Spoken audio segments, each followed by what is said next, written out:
Et bien salut tout le monde, on se retrouve aujourd'hui pour une nouvelle vidéo. Comme vous l'avez vu dans le titre, c'est une vidéo qui ne va pas parler de Ninjago, ni de Lego, ni quoi que ce soit. C'est une vidéo sur l'impression 3D. Vous savez il y a quelques mois, je sais plus exactement, mais bref, il y a quelques mois j'ai reçu une imprimante 3D, je crois que ça fait 3 4 mois. Du coup, voilà, j'ai reçu une imprimante 3D, j'ai monté, etc. J'ai imprimé pas mal de choses. D'ailleurs, il y aura peut-être des vidéos, enfin normalement il devrait y avoir prochainement des vidéos impression 3D qui devrait arriver très prochainement, de bonne qualité, etc. Mais bref, là n'est pas le sujet, même si si quand même un peu. Donc voilà, j'imprimerai des plaques de Lego, donc là c'est ce qu'elle est en train d'imprimer, une plaque de Lego, etc.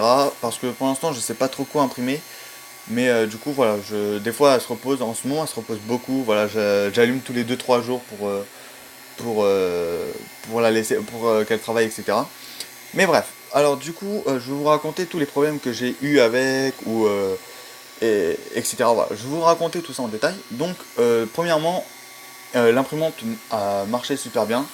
À un moment, ici, alors attendez, ici, il y avait une pièce qui a été fissurée. Donc ici, il y avait une pièce qui avait fissuré, j'ai dû la changer, etc.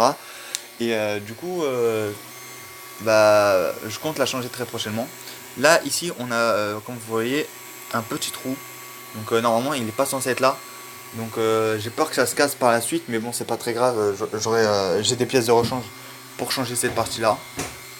Mais en tout cas, voilà, ici, il y a une partie qui risquerait de se casser, mais j'ai la partie de rechange spécialement pour ça, etc. Du coup, là, l'imprimante est en train d'imprimer une plaque Lego. J'en ai imprimé pas mal. Du coup, voilà, j'imprime ça. Il y a aussi un autre truc que j'imprime. C'est enfin, il y a eu un autre problème que ça. Il y a eu le plateau. Alors le plateau, il ne s'est pas troué ou autre. Je vais vous montrer en fait ce qu'il y a eu pour le plateau. Alors faut que je regarde bien avoir pris le bon. Voilà. Alors le plateau marche super bien. Le plateau marche super bien. Le problème, c'est ici. Alors on voit pas très bien, etc. Mais en fait c'est ici. Ici il y a une sorte de mini creux, etc. Il y a une bosse. Et du coup pour les impressions c'est un peu mort. Et regardez le dessous. Voilà. Donc vous voyez il y a des petits dégâts, etc. Mais ça n'empêche pas d'imprimer avec. Et du coup voilà, j'ai pris le nouveau plateau. Et avec le nouveau plateau ça marche super bien. Donc c'est plutôt bien. Enfin ça marche, ouais, voilà. Ça marche mieux avec le nouveau plateau. Même si il se décolle beaucoup plus facilement. Donc je vais peut-être changer le plateau magnétique. Donc qui permet de démonter le plateau chauffant. D'ailleurs, il n'y a aucun problème avec le plateau magnétique, j'arrive à le mettre en 2 secondes, à l'enlever en 2 secondes. Franchement, tous ceux qui disent que c'est compliqué à le remettre bien, etc., moi personnellement, je le fais en 30 secondes. Donc c'est génial. Alors après, si vous voyez des petites taches ici, c'est normal, j'ai mouillé sans faire exprès, j'ai renversé comment ça s'appelle, de l'acétone dessus. Du coup, j'ai dû frotter, etc. Donc j'ai lavé au lave-vitre, bref, j'ai lavé, etc. Et du coup, voilà. Bon, ça l'empêche pas d'imprimer comme vous le voyez. Mais du coup, c'est pas grave, ça fait quand même de la bonne qualité. Et ça l'empêche pas plus que ça, donc tant mieux. Ensuite, un autre petit problème que j'ai eu avec, c'est... alors attendez que je me rappelle un peu. Alors, à un moment... Oui, alors à des moments, l'imprimante commençait à bugger en plein milieu. Donc elle se mettait comme ça et elle bougeait plus.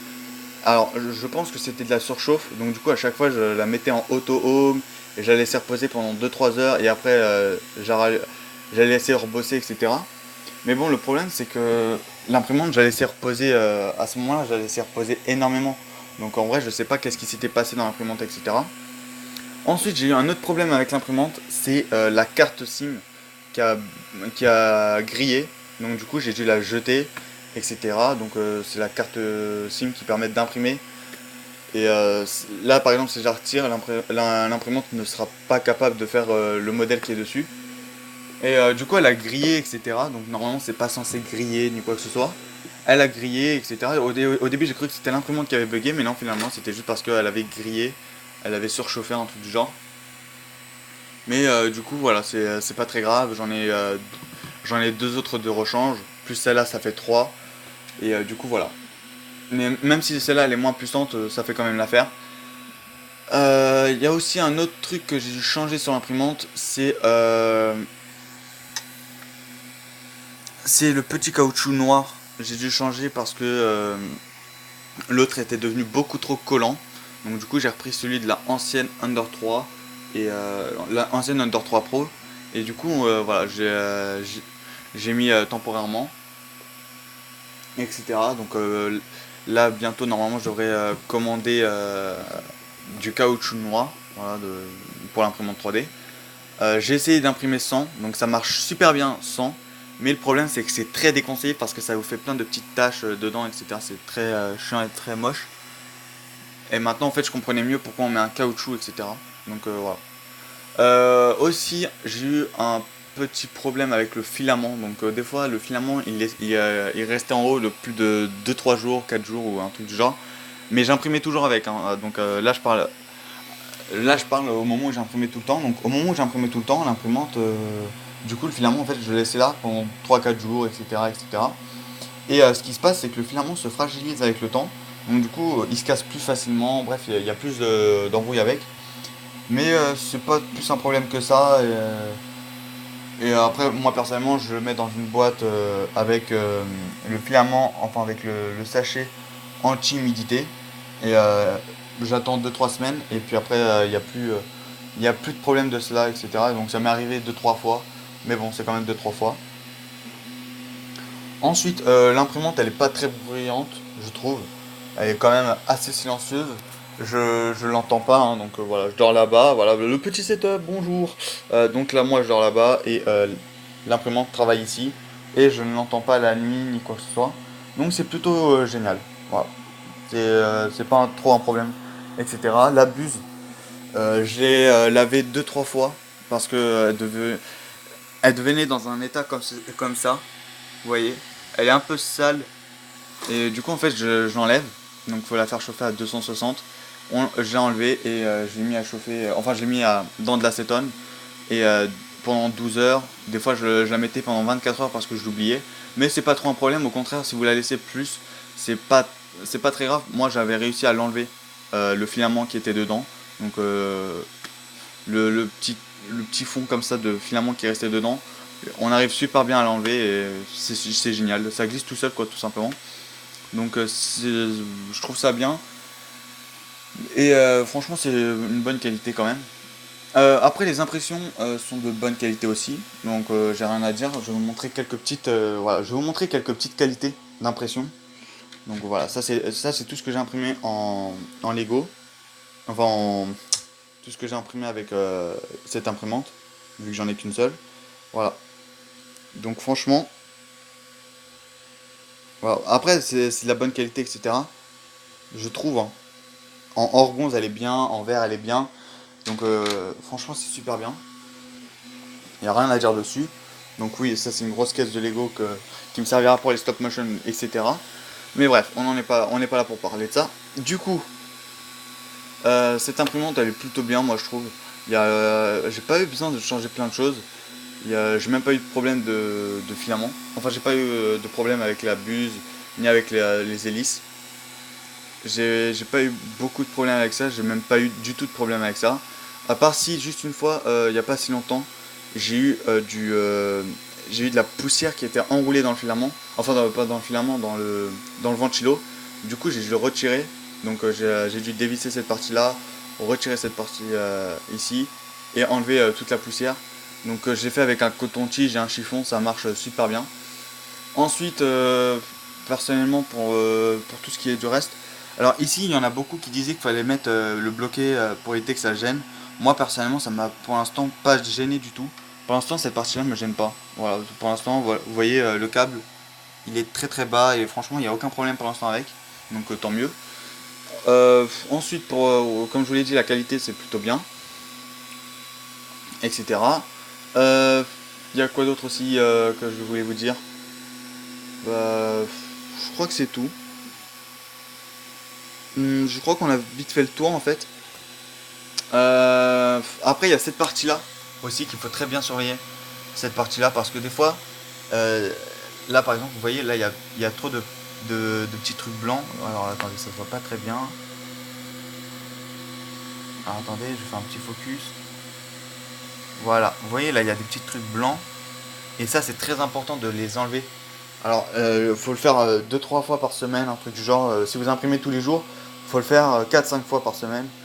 Mais si vous le faites très rarement, faut le faire 2-3 fois par semaine. Et regarder de temps en temps derrière. Parce qu'en fait, le filament, ici, ça va pas pincer avec le filament. Donc attendez. Voilà, donc vous voyez, cette partie-là ne va pas pincer avec le filament. Du coup, ça va faire... le filament va devenir lisse. Bref, et je sais pas comment expliquer ça, mais c'est super simple à comprendre. Mais c'est super compliqué d'expliquer ça avec mes mots. Mais pour ceux qui ont une imprimante 3D, vous devez comprendre. Mais j'ai essayé d'expliquer ça le plus clairement possible. C'est en gros, vu qu'il y a des petites particules qui bloquent, et ben du coup le filament il ne prend pas. Parce que là, vous voyez, là vous avez des petites dents. Et les petites dents permettent au filament de glisser dans la buse, etc. ou de le retirer. Mais si ça, il y a trop de petites particules dessus, et ben du coup ça n'accrochera plus contre le filament. Et du coup le filament ne pourra plus sortir sortir et rentrer. Donc du coup, à ce moment-là, ça va bloquer. Et enfin, ça va pas bloquer, mais en gros, l'impression n'aura plus lieu, etc. Et ça va vous foirer l'impression. Et ça va pas vous foirer l'imprimante, mais ça va vous foirer l'impression. Donc ça, c'est les petits trucs que ça m'a fait avec la buse. Quand la buse a bugué de temps en temps, ça me faisait ça. C'est pas très grave non plus, mais bon, c'est quand même un peu chiant. Mais c'est pas très grave, ça me le fait 2-3 fois, même pas. Sur les 3 mois, ça me l'a fait une seule fois. Voilà, sur les 3 mois, ça me le fait qu'une seule fois la preuve. Juste ici, c'est tout. Donc voilà. Ça me l'a juste fait une fois et c'est tout.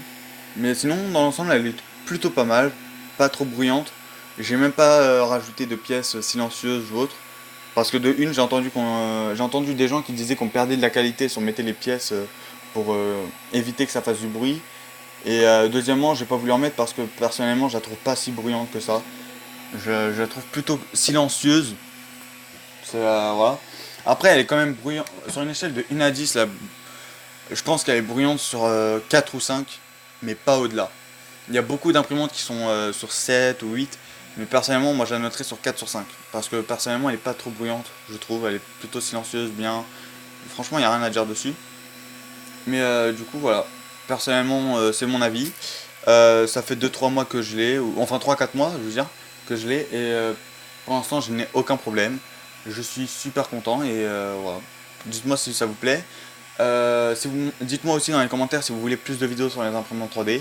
N'hésitez pas à liker, commenter, partager et vous abonner si ce n'est pas déjà fait. Sur ce, c'était Ryzox et ciao tout le monde.